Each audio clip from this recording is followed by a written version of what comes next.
Se você já jogou videogames ou assistiu a filmes ambientados na Segunda Guerra Mundial, provavelmente percebeu que nos porta-aviões japoneses há umas linhas curiosas em forma de flecha, muito distintas, sempre apontando para a frente do navio.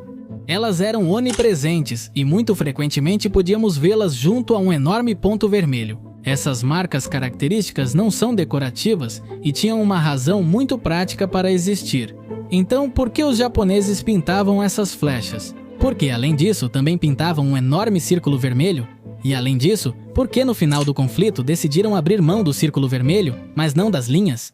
Bem, algo que precisamos entender primeiro, antes de falar diretamente sobre as flechas, é que na Segunda Guerra Mundial, pousar em um porta-aviões era uma tarefa de altíssimo risco. Na verdade, muitos esquadrões de aviões tiveram mais baixas por acidentes operacionais do que pelo inimigo. E é que naqueles anos, os porta-aviões tinham apenas algumas poucas décadas desde que começaram a ser usados de forma padronizada.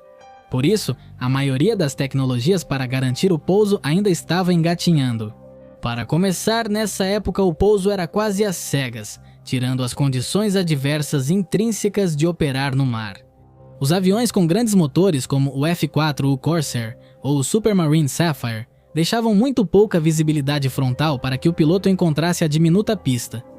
E dependiam muito dos sinais que recebiam do pessoal em solo para pousar.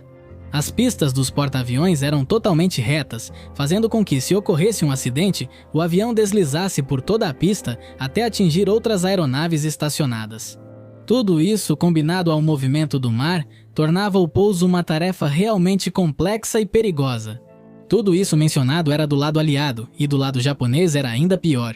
Os porta-aviões japoneses tinham chaminés voltadas para baixo nas laterais dos porta-aviões, reduzindo as turbulências na pista e deixando ela mais livre, mas quando o porta-aviões fazia uma curva, toda a fumaça cobria a pista. Os zeros eram maravilhas de manobrabilidade, mas eram estruturalmente frágeis, o que os tornava propensos a sofrer danos até mesmo em pousos normais. Inclusive, os acidentes do lado japonês aumentaram à medida que a guerra avançava.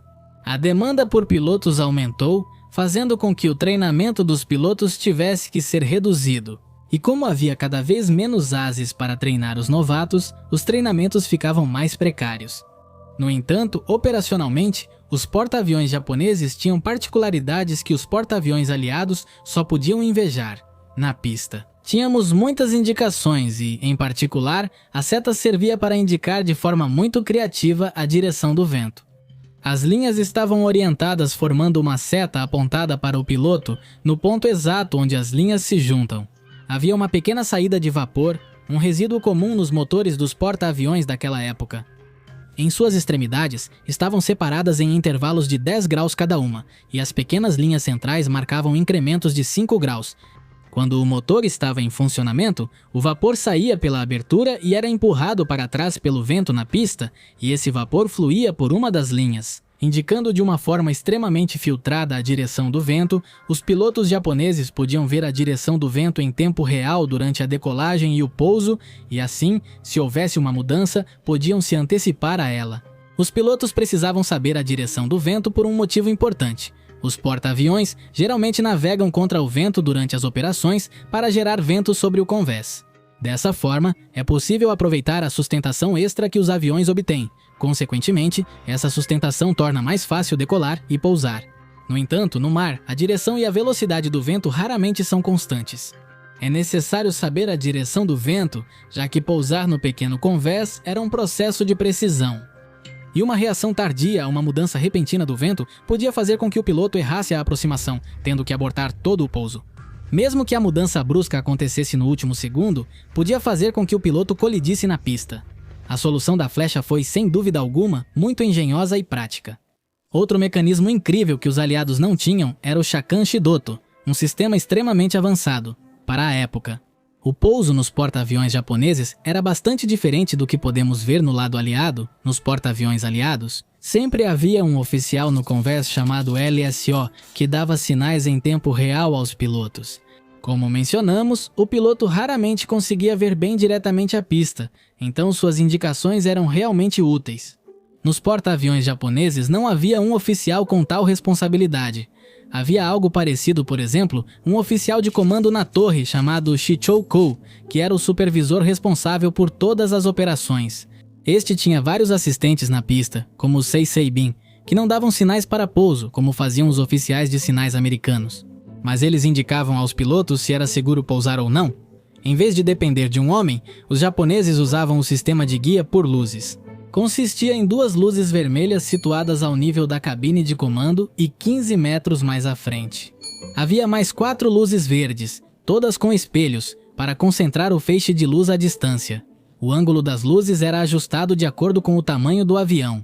O truque era que, ao aterrissar, você precisava mover o avião de forma que as luzes vermelhas ficassem exatamente abaixo das luzes verdes. Se você via apenas luzes vermelhas, significava que estava voando muito baixo, e se via que as luzes estavam muito separadas, significava que estava voando muito alto. Dessa forma, os pilotos podiam aterrissar tanto de dia quanto de noite, de forma extremamente confiável. Agora por quê? O porta-aviões japonês costumava ter um enorme ponto vermelho no centro.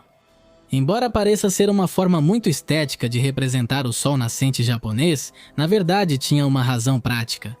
O grande ponto vermelho no convés facilitava ver o porta-aviões a centenas de quilômetros, contrastando com o Oceano Pacífico, e era usado como ponto de referência para alinhar o avião com o porta-aviões. Para pousar, era visível até mesmo no pior cenário climático. No entanto, os japoneses não consideraram que isso poderia ser usado contra eles. Os bombardeiros em mergulho americanos começaram a usar esses círculos como alvos. Embora não estivesse no coração do porta-aviões, destruir essa área inutilizava completamente a pista, transformando o porta-aviões em um caro navio de cruzeiro turístico. Por isso, depois do desastre de MIT, os porta-aviões japoneses pararam de usar o ponto vermelho em massa. Se você gostou desses fatos, talvez queira saber por que a hélice dos submarinos deve estar sempre oculta. Obrigado por assistir a este vídeo e até mais!